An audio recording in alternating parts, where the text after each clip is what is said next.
مرد خدا صاحب ملتان یا اہلیان ملتان سے کسی باعث ایسا رنجیدہ ہوا کہ قلب آب حیات ملی سیاہی میں ڈبویا اور یہ شعر لکھ مارا کہ ہر چیز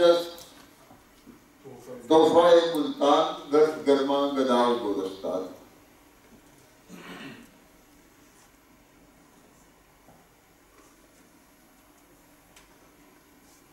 صدیاں گزر گئی مگر یہ شعر محبان وطن کا دل جلانے، محبان ملتان کا دل جلانے کے لیے ابھی تک موجود ہے، اور جو کوئی اسے ایک بار سنتا ہے اس کے حافظے میں ثبت ہو جاتا ہے.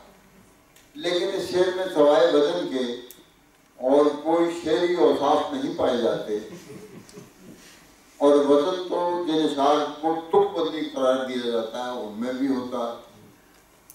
لفظ تحفہ شاعر نے جہاں طنزاً اپنے اور ملتان کے لیے چھپی نفرت، جلن، حسد، بلکہ اپنی شتر جیسی کینہ رکھنے کی سرشت کے اظہار کے لیے استعمال کیا ہے.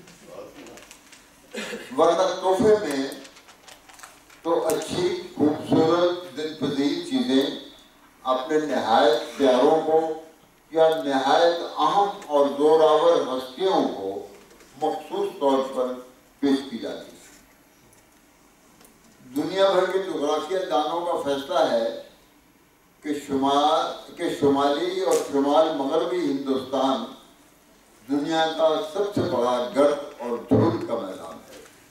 یعنی دامن ہمالیہ سے لے کے جہاں تک یہ راجستھان ختم ہوتا ہے وہ سارا علاقہ اس کو انہوں نے دھول کا میدان قرار دیا ہے کہ اتنا بڑا میدان پورے اس پہ اور کوئی نہیں ہے جس میں اتنی دھول ہو اور اتنا وسیع ہو.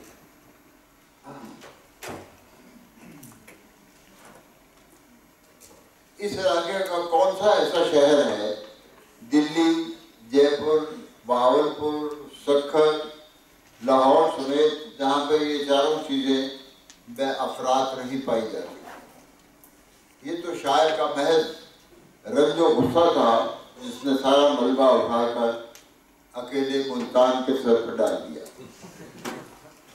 اس شعر کی مشہوری اور کسی قدر طول پانے کی وجہ ایک عام سی کمزوری ہے کہ جس کی بھج اڑائی جا رہی ہو، حرکت اور تذہیر کی جا رہی ہو، تو دوسرے سب لوگ شوق سے سنتے ہیں، ایک ایک لفظ سے حد اٹھاتے ہیں اور لذت کا وقفہ بڑھانے کے لیے ایک دوسرے سے بار بار فرمائش کرتے ہیں. ملتان کی عظمت کے قائل کا آداب میں شعر وضع کر رکھا ہے: ملتان ماں جنت اعلیٰ برابر است، آہستہ قدم نے کہ ملک سجدہ می کنند. اب فیصلہ آپ کو کرنا ہے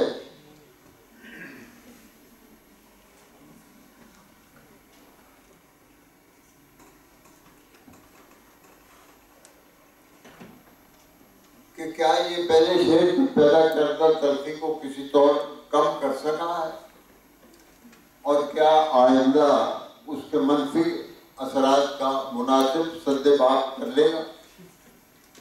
میرا جواب اس بات میں ہے.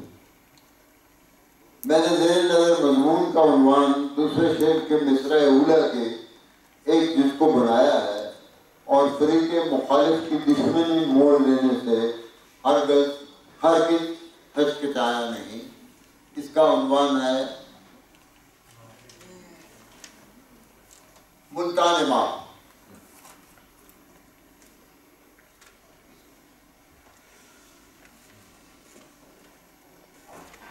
انیس سو 1950 عیسوی میں والد کا تبادلہ پورے والد سے ملتان سول ہسپتال کا ہو گیا، اور ہسپتال میں انہیں رہائش کے لیے سرکاری مکان مل گیا.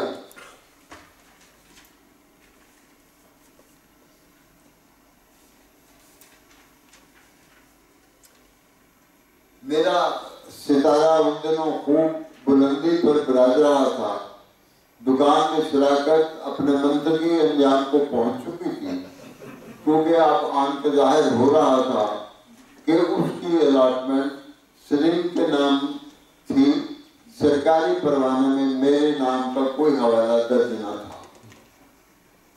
والدین کا ملتان آنا اور دکان کا جانا، میری تعلیم کے جاری ہونے کے روشن امکانات اب قدم بقدم واضح ہوتے جا رہے تھے، جسے صبح صادق اپنے نو میں طلوع آفتاب کی دلیل کہا کرتی۔ اب سفر کا احوال ہے۔ بس کی بائیں جانب ریلوے لائن ہمارے ساتھ ساتھ خوب تیز دوڑتی آ رہی تھی۔ بورے والے کے بعد اس پر بہاڑی، میلسی، کروڑ پکا، لودھرا نامی اسٹیشن آتے ہیں۔ بورے والے سے ملتان اس راہ سے جائیں تو ٹرین کوئی 6 گھنٹے لیتی ہے۔ بورے والے سے ملتان کا سفر بدریہ LMQ روڈ صرف 2.5 گھنٹے میں طے کر دیتی ہے۔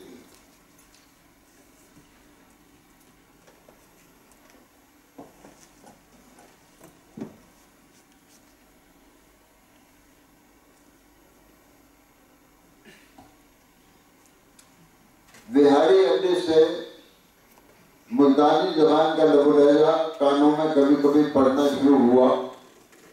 مخدوم رسید میں تو ہر آواز جو ابھرتی وہ سرائے کی انگ ڈھنگ لیے ہوتی۔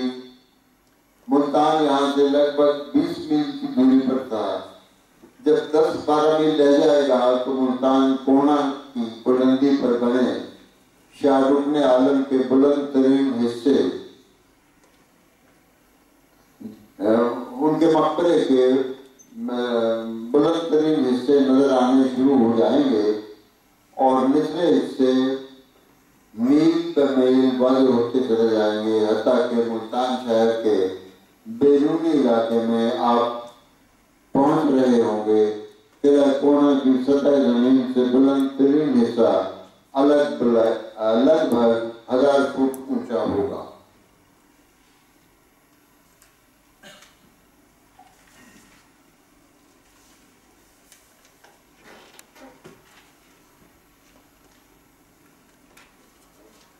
اس پر بنے گنبد دنیا کا ایک بلند ترین گنبدوں میں شمار ہوتا ہے۔ ہمارا سفر چمکتی دھوپ میں گہرے سبز رنگ کے گندم کے کھیتوں کے درمیان گزر رہا تھا۔ چاروں طرف جہاں تک نظر دیکھتی تھی میل بعد میل زمین گندم کے کھیت اپنی گود میں سنبھالے مستقل آسمان کے کان میں بات کرتی نظر آ رہی تھی، جیسے آسمان اس کا شوہر ہو۔ ہرے بھرے لہلہاتے لا انتہا کھیتوں کا پھیلاؤ انسان دیکھتا تو آنکھوں سے سیر شکمی کی تمانیت کا اظہار ہوتا اور سیر چشمی سے عبودیت ٹپکتی۔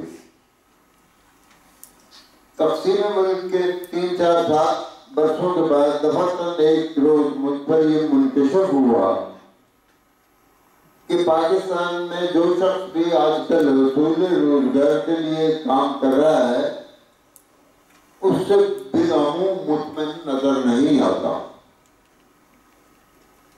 مثلاً اگر کوئی جونیئر کلرک ہے تو وہ اپنے مقدر کا شاکی ہے کہ مستحق تو وہ اس سے کہیں بہتر کام کا تھا، لیکن وقت کی یاوری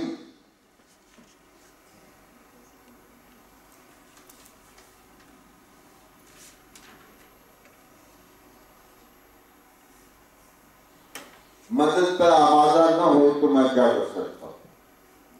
ایسے واقعات اگر آئے دن ہم سب کی نظروں سے گزرتے رہتے ہیں، لیکن انہی دنوں چونکہ میرے قریبی عزیز بچے کا آپریشن میرا اسپتال لاہور میں ہوا تو میں نے ذاتی طور پر ایک ایسی چٹکی کی کاٹ اور جلن محسوس کی جس کی سہار میرے برداشت سے باہر تھی۔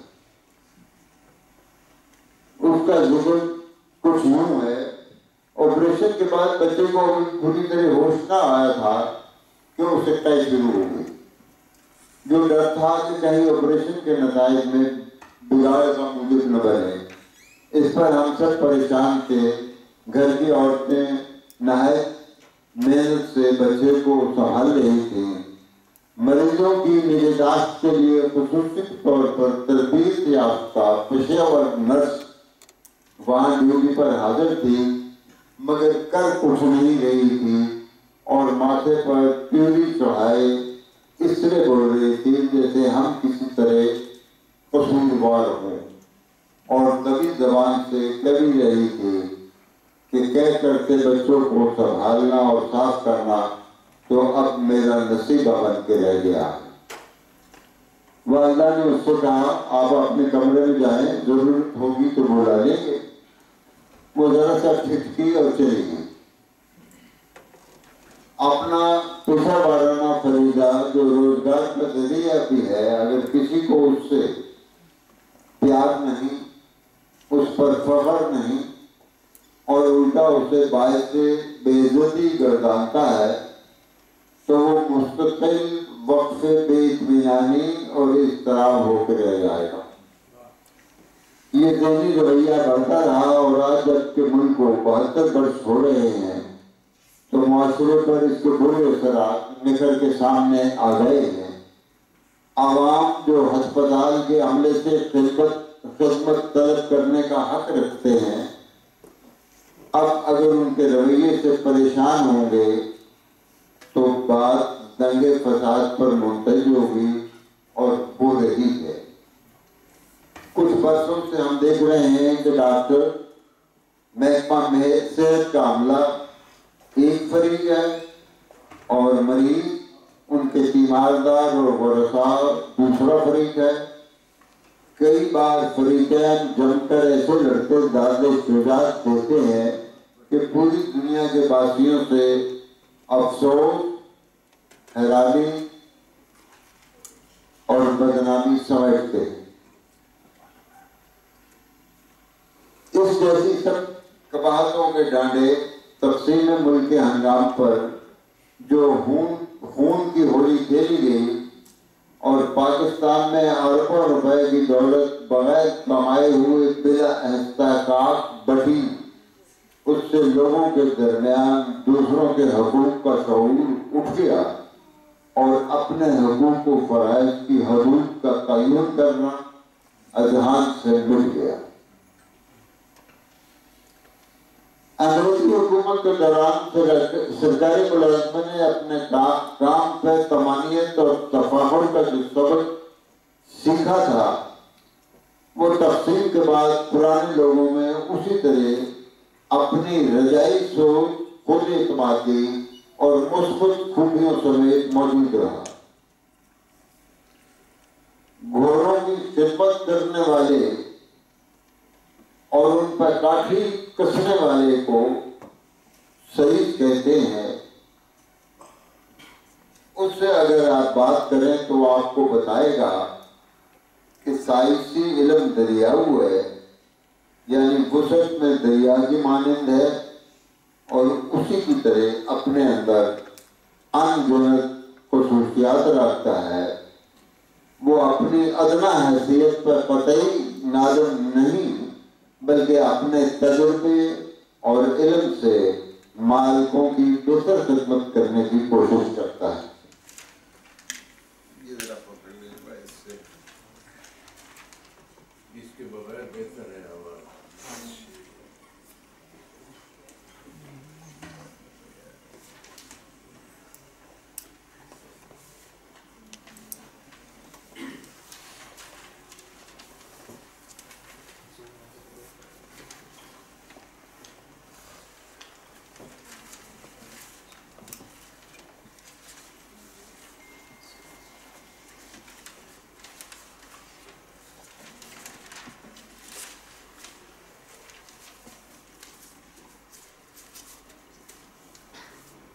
چھ سفر پڑھ لیا آخری سفر پڑھ لیا.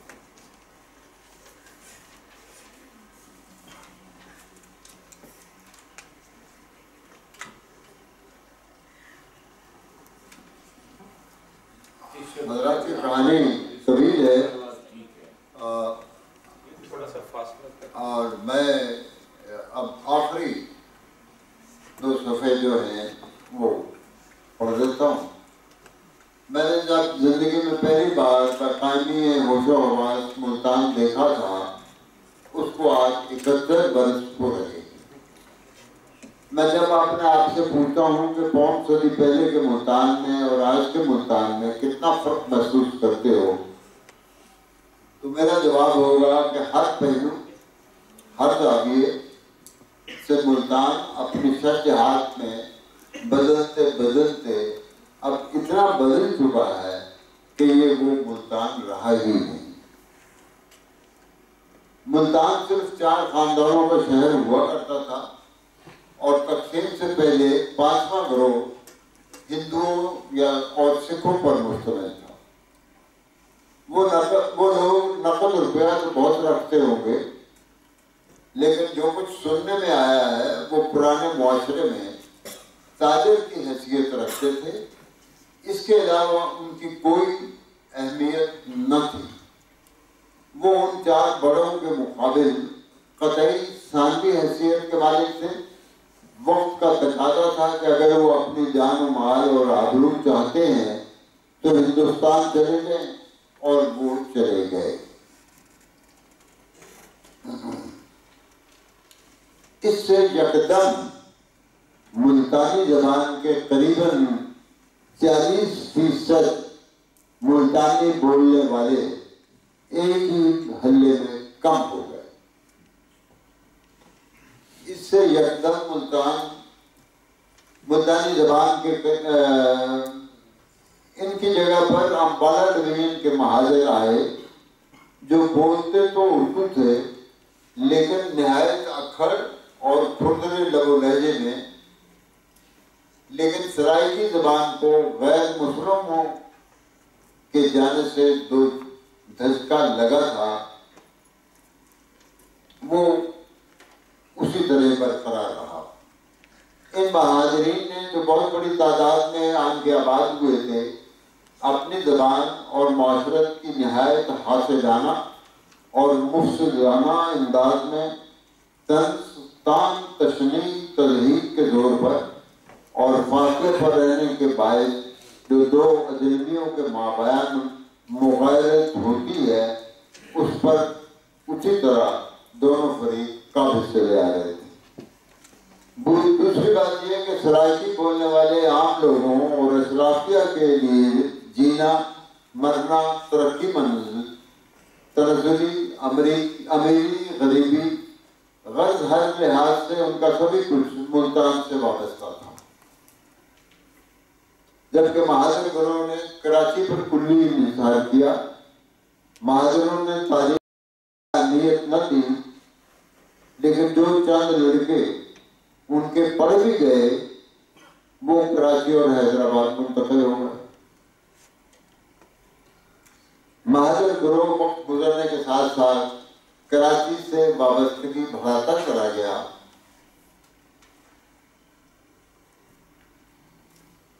شاید وہ پہلے اپنی معیشت یکدم کئی گنا بڑھ جانے پر مطمئن ہو گئے تھے لیکن اب ترقی کی رفتار کم ہو جانے کے باعث پھر سے غیر مطمئن ہو رہے تھے.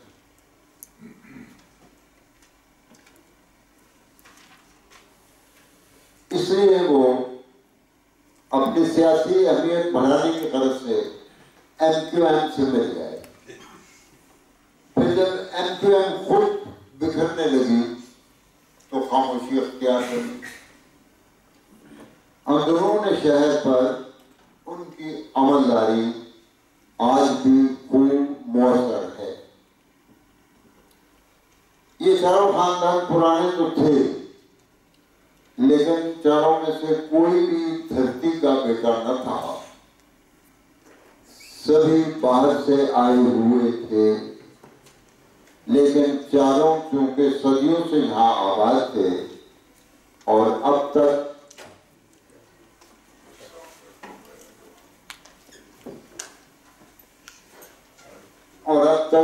گھس گھسا کے ہر لحاظ سے دھرتی کے فرزند بن چکے تھے، اور انہوں نے ملتان کو وطن دل سے مان لیا تھا۔